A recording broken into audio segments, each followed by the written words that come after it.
Welcome back. Well, yes, Mr. Charles Adeogun-Philips joins us today. He's an international prosecutor at The Hague.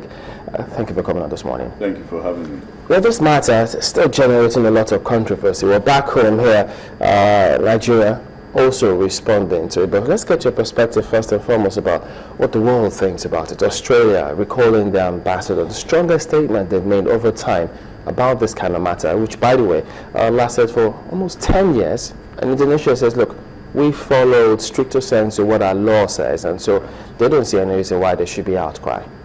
Well, Indonesia has exercised their sovereignty.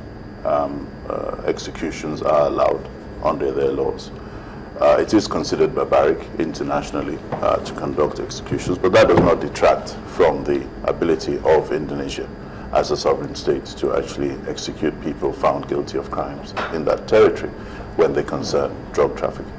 So do you consider that what interference on the part of the international community saying, look, you need to change this kind of laws? Not necessarily. Not necessarily. The international community is at liberty to condemn acts that they consider contrary to international law. Most international courts would not execute people found guilty. But then again, as you step into Indonesia, it's also very clear and very apparent that execution is the penalty for having been found culpable of drug trafficking. How do you interpret, or what's your take on Nigeria's response to this? Because reading through, Nigeria says, well, yes, they admonish their citizens to be law-abiding. This is what Indonesia's law says, and so you can't go there and you're found guilty and you expect something contrary.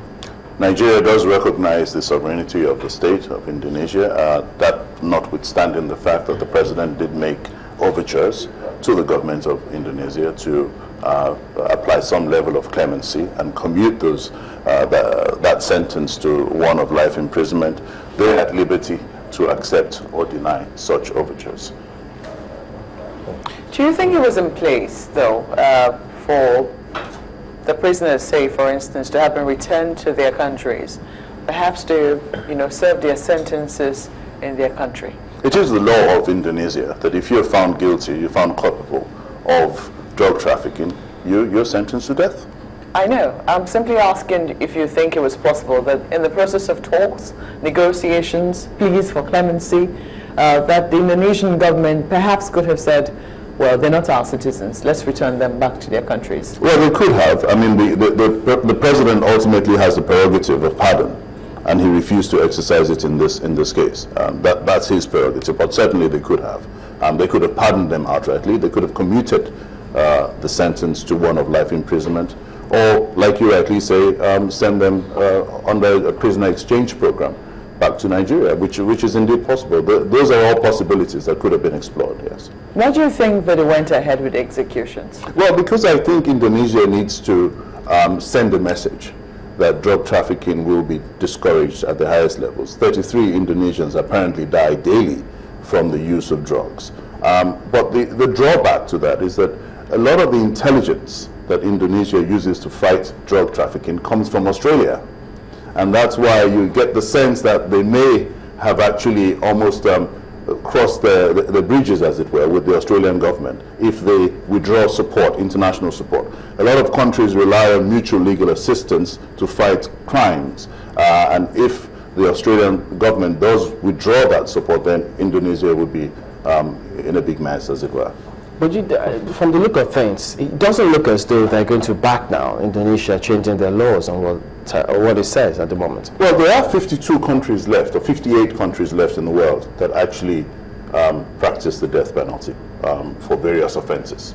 Indonesia happens to be one of them. So there is no likelihood that as long as those laws exist, that they would back down. Rwanda was another country that practiced executions, but in relation to international crimes, they actually suspended and placed a moratorium on the death sentence for international crimes to allow the international courts transfer cases to Rwanda. So that was an agreement that they reached. It is unlikely that Indonesia would apply such standards to drug trafficking. Because the other thing I see here is that the prisoner transfer agreement or arrangement that Nigeria is supposed to have with Indonesia, they say is pending because it's not legal yet in Indonesia. And maybe if I could interpret that, it appears as though they're not in a hurry to make that legal there, to the extent that they can then transfer those prisoners back home, because if that happens, no more executions over there. Do you think I dare say that even if that was passed, it wouldn't apply to certain offences. It probably would apply. This one? It wouldn't apply to drug trafficking. I rather doubt it. It might apply to other offences that carry prison terms, but certainly not. So you're based on the enormity of this particular offence. As far as they're concerned, yes. You know, that's what I find interesting, because it doesn't look like the countries were really not for their citizens getting some form of punishment for the crime. It's the sort of punishment they were getting for the crime committed, because in many other countries, the death penalty for that particular crime, you know, had been abolished. But if you also look at it, I wonder though, assuming it was a different sort of crime, say for instance terrorism, do you think that the reaction will be different? Well, I think we have to examine what the principles behind sentencing an offender of a crime are. The first is to punish such an offender. The second is to serve as some deterrent to stop people from committing the similar crimes. It's to protect the public, thirdly.